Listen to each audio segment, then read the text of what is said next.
Hello and welcome to Eureka Lab. My name is Bethany Brookshire. I'm the author of this blog and I'm here to talk to you about loving science, working in science, and finding out what careers in science, technology, engineering, and math are all about. Welcome to another Google Hangout for our Science Careers series. And today I'm here with Johanna Varner, a graduate student in ecology and evolutionary biology at the University of Utah, and who has a past life as a bioengineer. She's a very active Pika researcher and lover who works closely with the Cascades Pika Watch. Welcome, Joanna. Thanks. I'm Um, glad to so be I here. was I was just wondering if you could give us a little background on what your job is now. Sure. Right now, I'm a graduate student, which means that I'm currently pursuing my PhD degree. So I come to school and I have an independent research project that I'm managing, and I manage a group of undergraduate assistants during the summer where we go out and collect data, and then during the winter I stay at home and analyze the data and try to write up my results and make sense of them.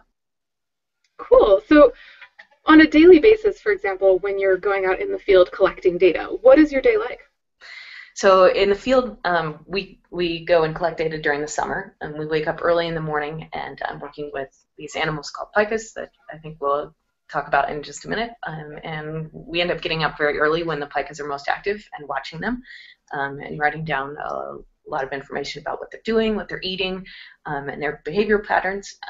And then usually we have a few hours off in the afternoon, and we'll go back out in the evening and kind of do the same thing. So it's actually a lot of camping and hiking and watching the animals run around, which is kind of what I would do for fun if left to my own devices.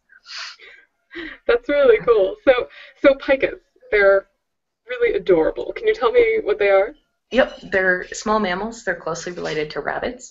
I have a stuffed animal here that, if you guys can see, that's Oh, wearing look a at bow them. tie. We'll take the bow tie off. So hopefully you can see them. This is about life size, so they, can kind of fit in the palm of your hand. They're closely related to rabbits and hares, but they typically live in very high elevations in the mountain ranges in western North America. So in the United States and in Canada and in Alaska. Um, So why do you love them? I mean, they're really cute. But well, why first do of you all, love pikas? they're really cute. And another honest answer is that they live in places that I like to visit, like high in the mountains, usually above tree line. But beyond that, I think that they're just really interesting animals. They have a really interesting eating strategy. So, like most rabbits, they're not able to hibernate through the winter. So, in order to survive the winter up in the mountains where there's lots of snowpack all winter, they have to collect all the food that they're going to eat during the winter during the 3 months of the summer when there's actually food available. So, a single pika will collect up to 67 pounds of food to eat over the winter. So, Wow, in that's terms so of much. you and I, that would be like making 2,500, no, 25,000 trips to the grocery store during 3 months of the summer. And during each trip to the grocery store, you would be carrying approximately 4 heads of lettuce home in your mouth. So it's an incredible amount of work that these animals do, and I just think it's really fascinating how they're able to survive in such a harsh environment. Yeah. So what exactly are you looking for in your research right now? Yeah, well, so I just told you that pikas live usually at very high elevations in the mountains, and there's some evidence that in response to climate change, they are dying off at elevations as low as about 9,000 feet in places like Utah and Colorado. But they appear to be doing just fine in the Columbia River Gorge near sea level. And so I'm really fascinated in what is allowing these pikas to survive at such low elevations. And in a climate that appears to be totally unsuitable for them and not good habitat based on what we know about their sensitivity to climate. So what did you end up finding when you looked at how the pikas were surviving at low elevation?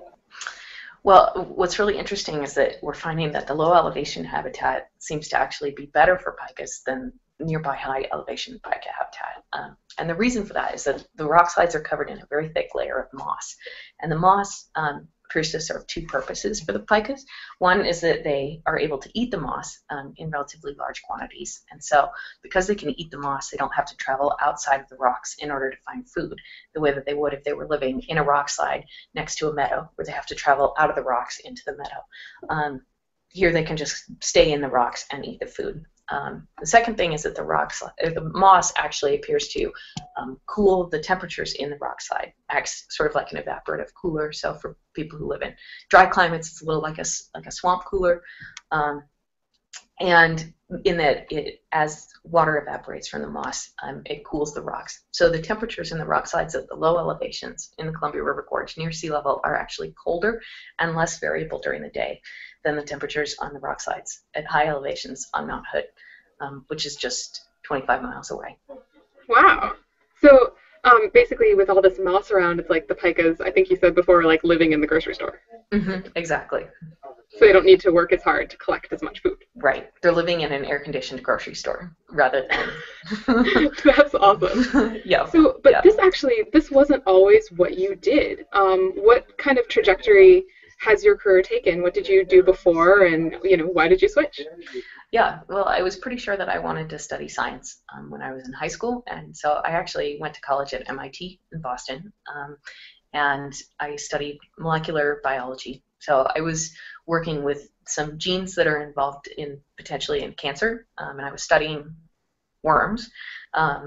And my project actually turned into, I spent a whole summer in a cold, dark room by myself watching cells divide in worms, which is about as exciting as it seems.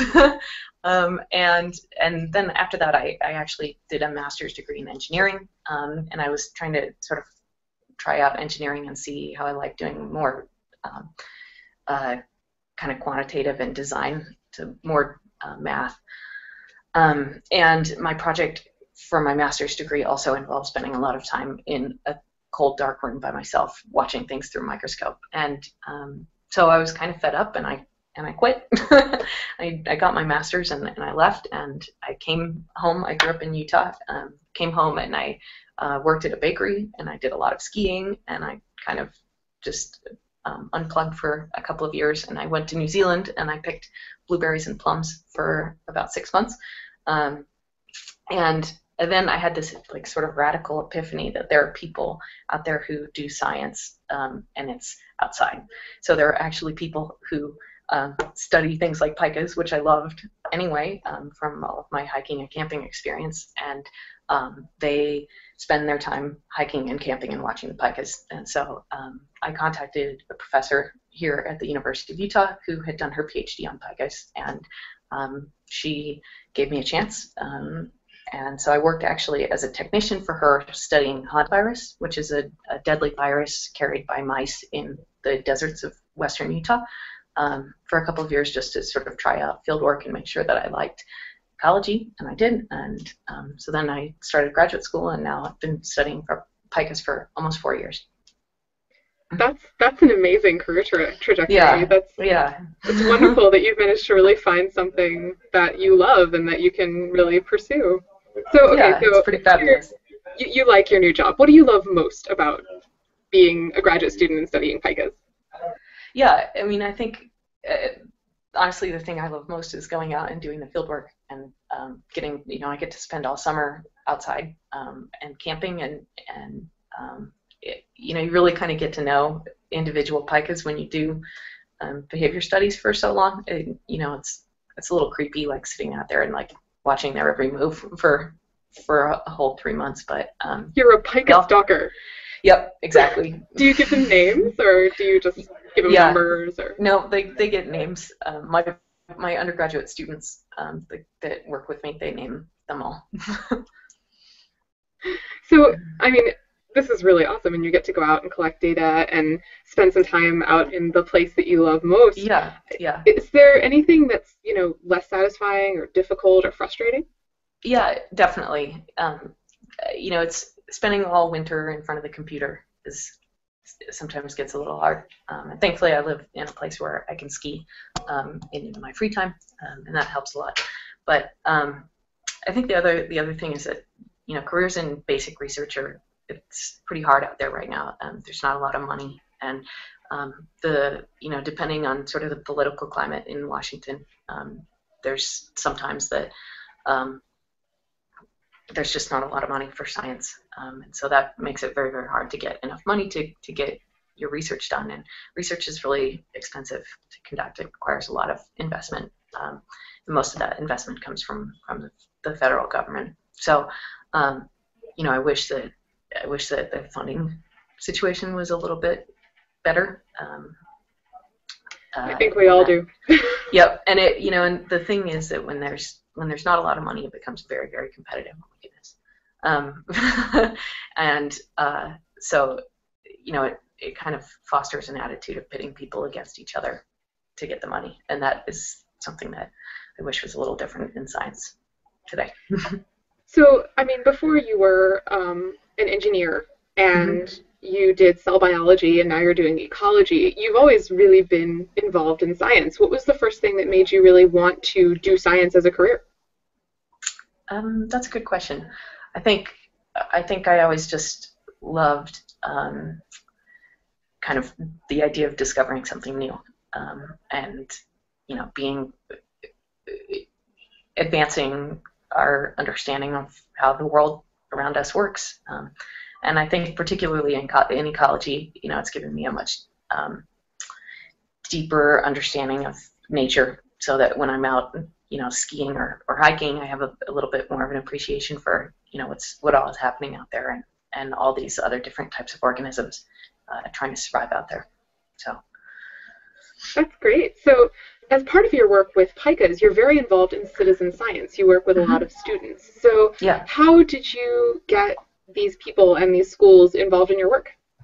Yeah, so my first year of graduate school, I was fortunate enough to participate in a program called TIGLE here, which stood for Think Globally, Learn Locally. And it was a program that connected graduate students in science with local K-12 schools. And I was very, very fortunate in that I fell in with some teachers who were also very excited about Pikas, and they wanted to get their students involved. And so together we set about sort of designing a program to get 7th grade students in Salt Lake City at one school right now, but we're hoping to sort of expand to other schools once we get all of the methods ironed out, and getting big class groups up to help monitor the pikas. And what's really cool about that is that in Utah we have the Uinta Mountains, and the Uinta Mountains have a unique subspecies of pikas, and there's not really much data that exists out there in terms of how these pikas are coping with climate change or responding to climate change. And so what we're hoping to do is sort of set up a monitoring system where we are checking on the pikas every year at 3 sites along an elevational gradient. So that means that we're starting at very, very low elevations where the temperatures are much warmer, and we're moving all the way up to the very tops of the mountains where it's very cold and where there's snow for a long period of time. And the kids are doing all of the work. So you guys out there watching this are totally prepared to be Pika scientists too, if you want to be. So it's great that these kids, they get, experience doing science, and they also get to really contribute data. Right, to, exactly. Your future papers. Yeah, so yeah. You're very involved in citizen science now, and you're getting your PhD in ecology. What do you hope to do in the future? Where do you hope your career will go? Yeah, well, I'm actually really hoping to follow up and spend more time doing the citizen science stuff. I think that it's a really unique opportunity for people, out there in all walks of life to get involved with science and research and understanding how science happens and how research happens, and also beyond that, getting to interact with nature, in their local natural environments. The other things that I kind of think that it takes a special type of scientist to want to interact with people like that in a way that, a lot of other scientists maybe aren't good fits for that, in that they don't really like talking to people. They like looking through microscopes in cold, dark rooms by themselves. That's not for me. So that's kind of what I'm hoping to do is sort of make a space for myself in organizing and managing citizen science programs, working with people and trying to collect real data that can actually inform our understanding of the natural world. That sounds amazing. I really look forward to your citizen science programs. I would go watch Yeah. Pikas for Science in a minute. I know. I would too. Wait, I do. So, do you have any advice for people who, any students who might be interested in, ecology as a career or interested in a career in science? Do you have any advice for, Mhm. what they can do to help promote their dreams? Yeah, my biggest piece of advice is to never be afraid to just contact somebody out of the blue, because there's somebody that you want to talk to, and that it's always worth it to just send an email or call, and say, hi, I'm Joe. I really love pikas. I really want to talk about pikas with you. I really want to work on pikas, and if you are motivated and enthusiastic about it, chances are that they're going to give you a chance. And that's definitely what happened to me. Is I read this newspaper article, and I got this woman's name, and I emailed her and said, I want to work on pikas with you, and she gave me a chance. So, I just can't emphasize enough how important it is to just make those contacts. And even though it feels a little weird just calling people up, especially if you're still in high school or still in college, but it's totally worth it, and people are a lot less likely to ignore you than you think that they are. Yeah, I mean, the worst they can say is no, right? Right, exactly. So, okay, last question. This is the question I ask everyone. What is Mhm. the weirdest thing you have ever done in the name of science?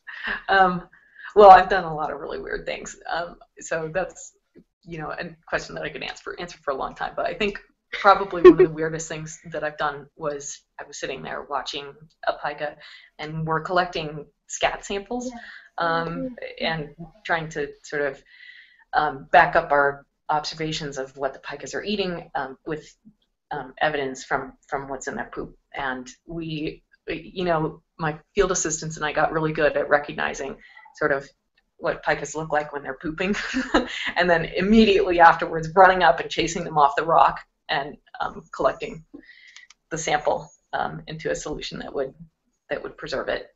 And So I can you only have learned the pika's pooping face. yeah, exactly. And oh,